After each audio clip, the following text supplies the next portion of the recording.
Okay, let's learn about generic data types in Rust. All right, so what are generics?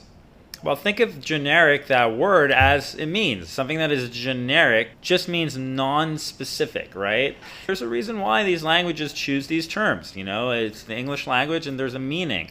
So when we think of generics, just think of them as definitions for items like function signatures or structs, which we can then define.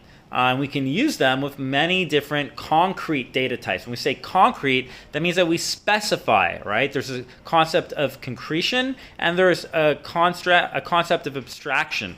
All right, so things that are abstract, they are left undefined, whereas concrete, we actually define the types. All right, so generics, they're definitions for items like function signatures or structs that we use to define many types of data types. So let's first look at how to define function structs, enums, and methods using generics. Then we can actually take a look at other things such as traits and code performance. So don't mind the traits part here. Let's focus here. So in order to write generics, we use the T syntax, and it's known as a type parameter.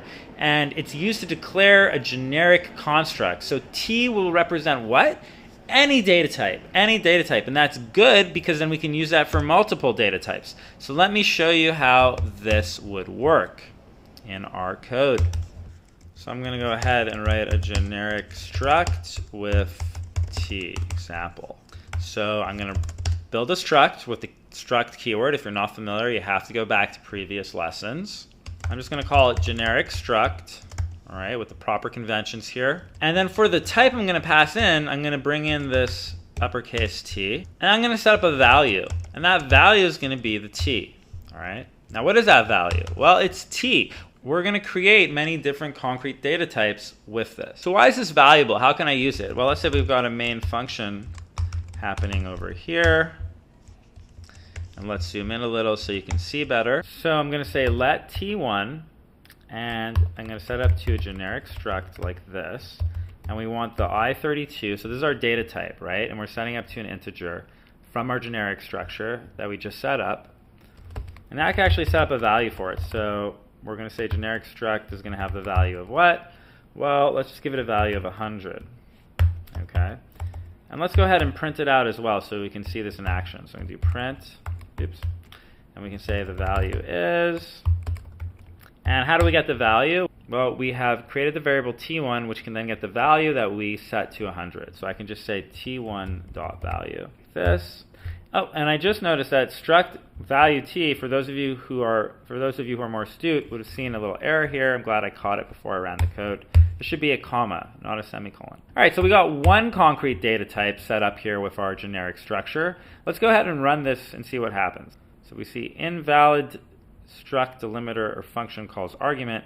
Oh, sorry. So generic struct of coming from a structure, so this shouldn't be parentheses. This should actually be curly brackets. And let's run the code again. And expected function found macro. Okay, so 2 mistakes this morning. It must be one of those mornings. Maybe you noticed that as well. Println should have an exclamation mark. Finish dev, running target. The value is 100. Beautiful. Okay, so we got one setup. Now let me show you how you could do multiple now with our value of T, right? Because T is just a generic, because T is setting up our generic structure. So I can just copy, I'm going to copy this variable in its entirety with the print.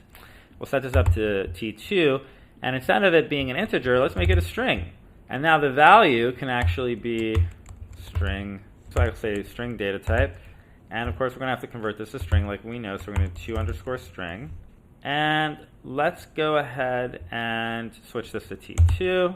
So this looks good. Hopefully no other mistakes. Let's run the code and see what happens. Scroll to the bottom. We see the value is 100 and the value is string data type.